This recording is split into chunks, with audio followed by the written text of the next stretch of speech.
परंपराएं हमारी संस्कृति का अहम हिस्सा हैं। रूढ़ियों को एक बार की भूल जाएं तो परंपराएं हमें बहुत कुछ सिखाती भी हैं। यहाँ तक कि बहुत सी परंपराएं तो कुछ न कुछ साइंटिफिक लॉजिक से भी मेल खाती हैं। अब एक ही गोत्र में शादी ना करने की हिंदू समाज की प्रथा को ही ले लीजिए, यहाँ भी साइंटिफिक रीजन जुड़ा है। रिसर्च के मुताबिक जेनेटिक बीमारी से बचने के लिए सेपरेशन ऑफ जीन्स जरूरी है, यानी अपने नजदीकी रिश्तेदारों या फिर एक ही जीन के लोगों से शादी ना करके जेनेटिक बीमारियों से बचा जा सकता है।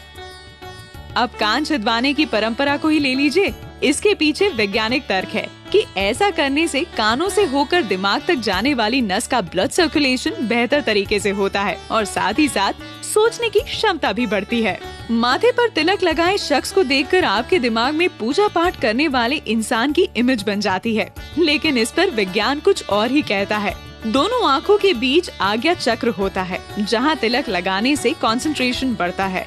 कहा जाता है कि तिलक लगाते समय उंगली या अंगूठे के दबाव से माथे तक जाने वाली नसों का ब्लड सर्कुलेशन भी बेहतर हो जाता है। अब बात करते हैं जमीन पर बैठकर खाना खाने की। दरअसल पालथी मारकर बैठना एक तरह का योगासन है। इससे मन शांत रहता है और डाइजेशन दुरुस्त बना रहता है। हाथ जोड़कर नमस्ते करने का भी वैज्ञानिक तर्क है। सभी उंगलियों के आपस में दबाव से एक्यूप्रेशर प्रोसेस होता है। इसका सीधा असर आँख, कान और दिमाग पर होता है। इस दबाव से सामने वाले व्यक्ति को लंबे समय तक याद रखा जा सकता है।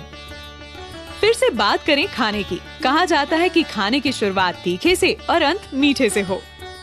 वजह यह है कि तीखा खाने से पेट में पाचन तत्व और अम्ल एक्टिव हो जाते हैं और डाइजेशन सही तरीके से होता है। और अगर तीखे से पेट में जलन की संभावना बने तो उसे आखिर में खाया मीठा दूर कर देता है।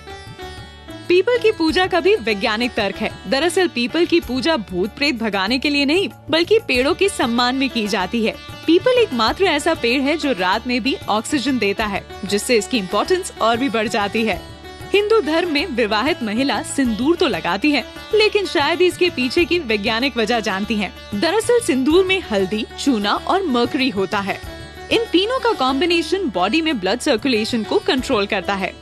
चोटी रखने के पीछे भी कुछ ऐसा ही तर्क है।